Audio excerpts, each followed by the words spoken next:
Hi guys, Silenthunder here. I'm going to quickly show you how I set up my groups for Jewelcrafting. There's lots of ways that you could do this. I'm not saying this is the only way, but this is how I did mine. So under Trade Skill Master, under Groups, I have no groups yet. So to make my groups for Jewelcrafting, first I'm going to open my Jewelcrafting profession.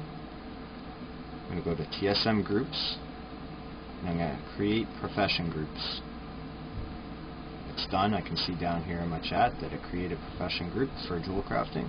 If I open up TSM again, go to my groups, I can see here that it made me a professions group, a Jewelcrafting group, a crafts group, and a materials group.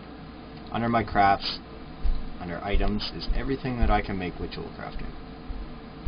Now if this is not displaying, it may be minimized like this. Just click this button and it will open up and expand it for you. Now from here, I don't want all of these items in one group. I'm not going to sell everything in here. So what I like to do is make a subgroup. So while I have my crafts group highlighted, I go to Management, Create New Subgroup. I'm going to name this one MoP Gems. So there's no items in this group yet. I need to bring some of my MoP Gems over. So I'm just going to use the filter feature here. Search River's Heart. Bring those in. Let's see what else is there. Vermilion.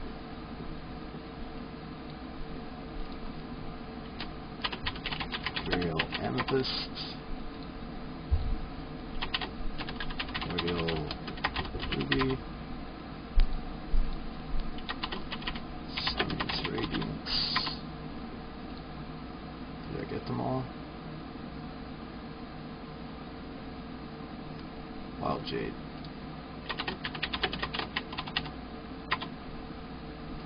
Alright, now I have all of my,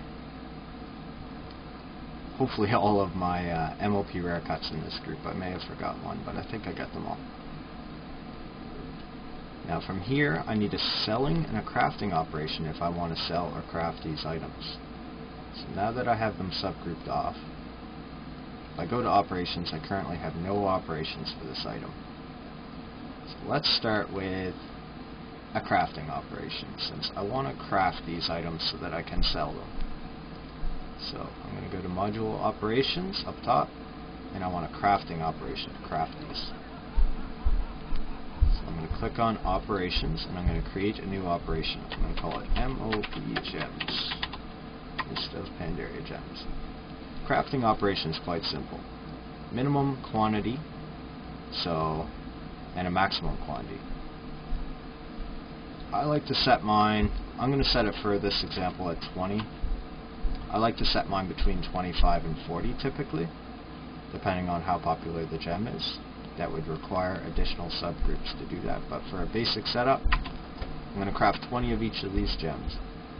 What this number means is if I sell one, it's going to tell me to restock one.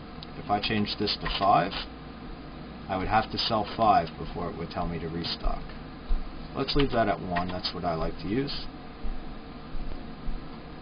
Now set minimum profit, the minimum profit you want to make off a gem. Typically I have all my good selling gems in a group, so I set no minimum profit.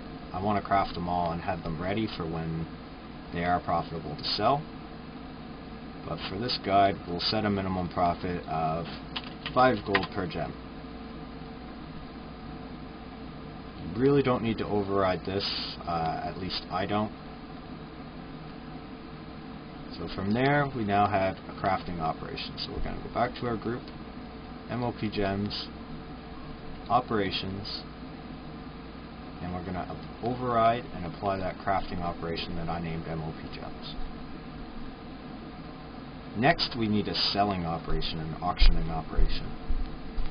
So to sell these gems, go to Module Operations again, Auctioning, click on Operations, and we're going to create a new operation. I'm going to just name this one MoP Gems. You can name it whatever you want.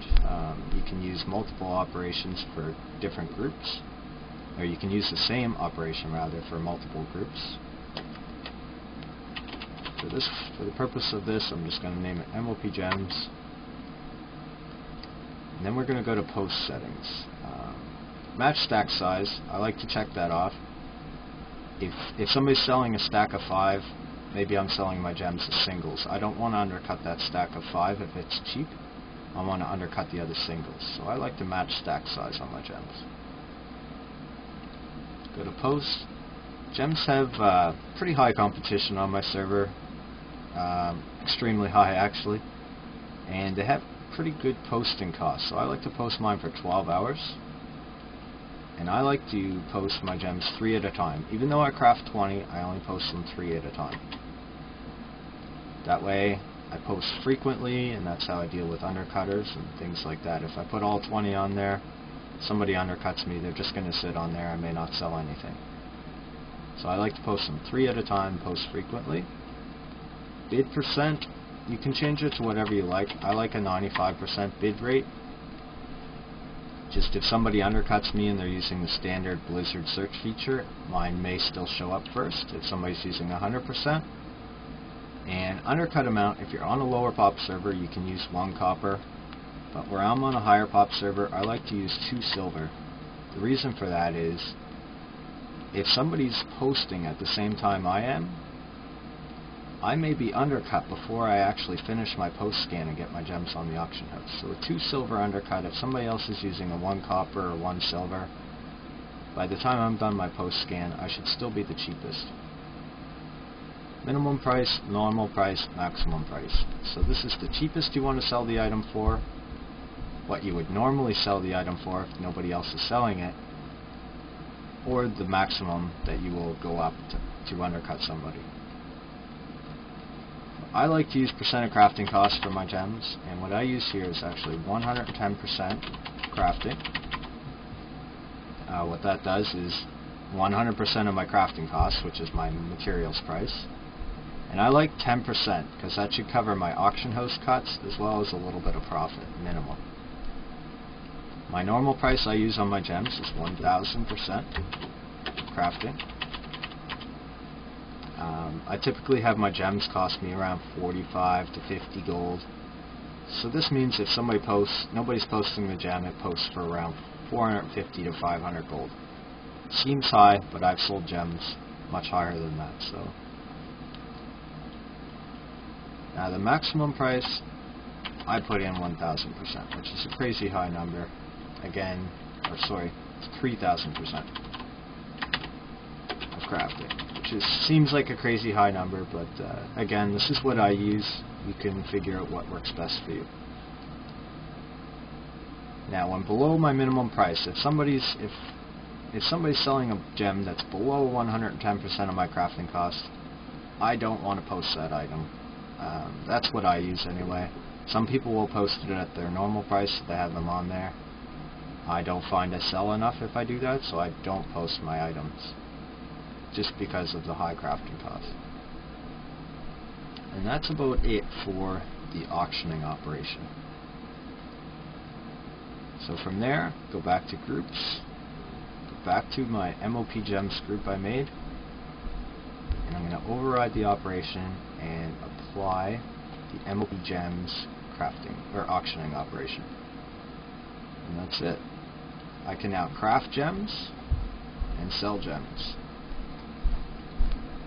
I'm not sure if it's going to work here because I already have groups made on another profile, but we'll see if it works. TSM groups, restock selected groups, and there it's telling me everything that I need to stock to craft that has a minimum profit of 5 gold. And they actually sort in order, so the top ones are the most profitable at 141 gold profit each, it's telling me, right down to my minimum profit, which is just over 5 gold, which is the minimum I had set. And then these are red because I have no materials to craft them in my bag. If it was yellow, it means I have part of the amount of materials I need in my bag, and if it's green, it means I have all of the materials I need to craft that item in my bag. Anyway, I hope that was helpful, and stay tuned for some more guides.